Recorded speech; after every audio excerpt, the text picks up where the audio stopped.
Hello दोस्तों, आज की कहानी इमोशनल है। अच्छी लगे तो लाइक कर देना। उठ बेटा, कब तक यूं पड़ी रहेगी? चल, हाथ मुंह धो ले, कुछ खा ले। ऐसे कैसे चलेगा? अमन तो अमर हो गया, मरा कहाँ है?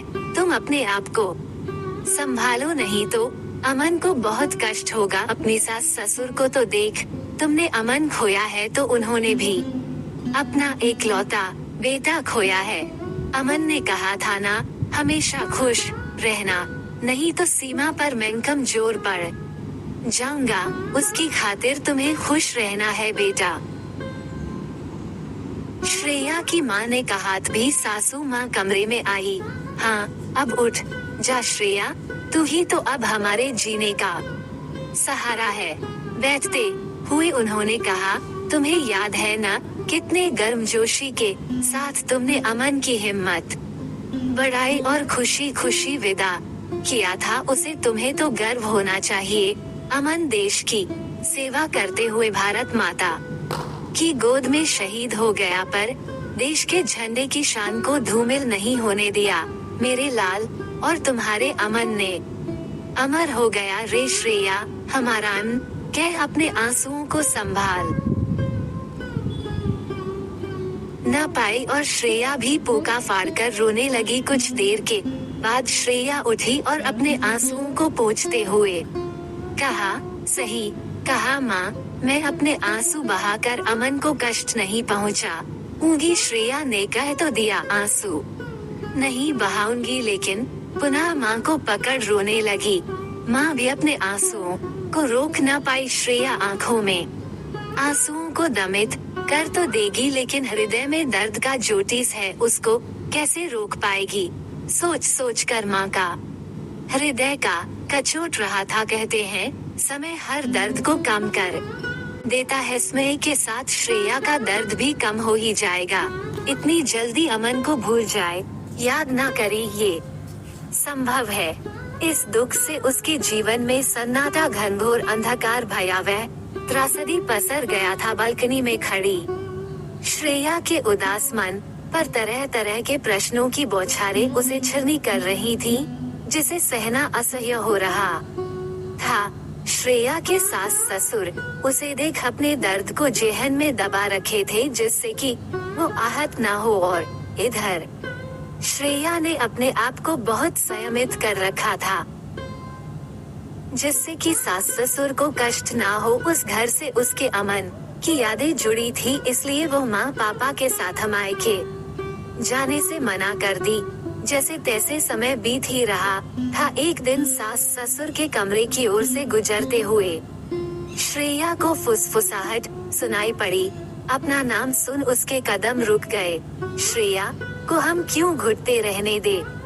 अमन तो मिलेगा नहीं, क्यों नहीं एक अच्छे लड़के से हम उसकी शादी कर दे। पूरी जिंदगी पड़ी है बेचारी की। इस संबंध में श्रेया के माँ पापा से भी हमें बात करनी चाहिए। सुनते ही श्रेया कमरे के अंदर आ सासू माँ की गोद में सिर रख रोने लगी। रोते हुए कहने लगी, नहीं करनी मुझे शादी, कहीं नहीं जाऊंगी मैं, यही रहूंगी अमन की यादों के साथ, जो मेरे जीने का सहारा है। अमन नहीं तो क्या, मैं यही रहूंगी आप दोनों के साथ, वरना अमन मुझे माफ नहीं करेगा। बहुत समझाने पर भी वो अपनी बात पर अड़ी रही। समय अभी दुख का ही साथ दे रहा था, जो उसके पीछे पीछे चल रहा था। प्रकाश अमन का जिगरी दोस्त था। अमन के खोने का सदमा उसे अंदर ही अंदर खाए जा रहा था। प्रकाश के माता पिता अनाथालय से उसे गोद लिए थे। पापा तो बहुत पहले स्वर्ग सिधार गए थे। दुर्भाग्य बस 6 माह पहले माँ भी नहीं रही। उनके चले जाने से लगभग रोज ही प्रकाश आता था और हर जरूरत के लिए तत्पर खड़ा रहता था। अमन के पापा के मन में कई दिनों से एक ख्याल रहा था कि क्यों ना प्रकाश से श्रेया की शादी कर दी जाए, जिससे उसके अंधेर जिंदगी प्रकाश से प्रकाशित हो जाए। मगर वो डरते थे कि पता नहीं श्रेया कैसी प्रतिक्रिया करें।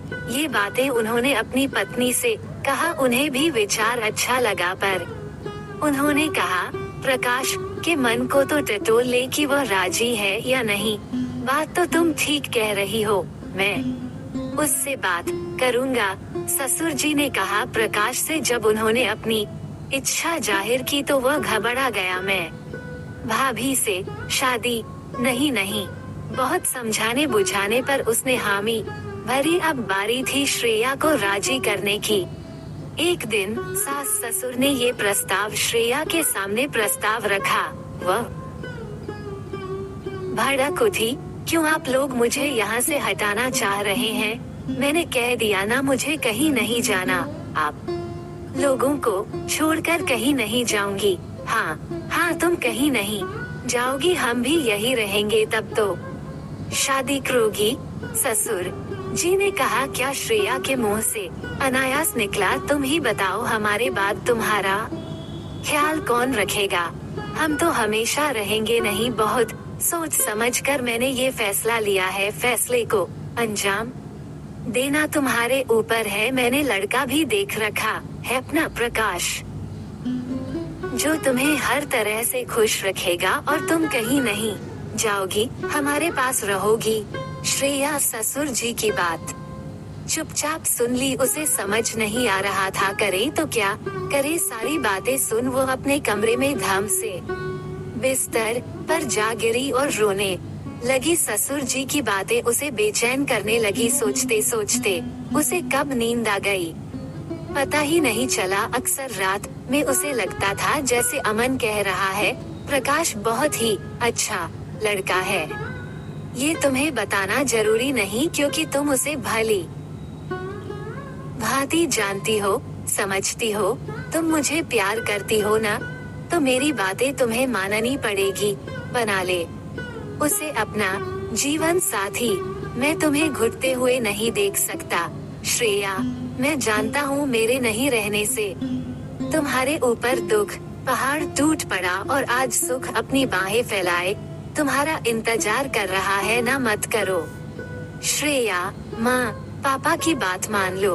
तुम्हारी मन स्थिति को समझता हूँ, कितना मुश्किल होगा निर्णय लेना। ना मत कहो श्रेया, ना मत कहो। बात मान लो की गूंज उसके कानों में गूंजती रहती थी। वो परेशान हो अमन की फोटो के सामने खूब रोती थी। उधर सास ससुर को दुखी देख उसका हृदय अलग ही कचोटता था। द्वंद्व वाली स्थिति थी श्रेया की।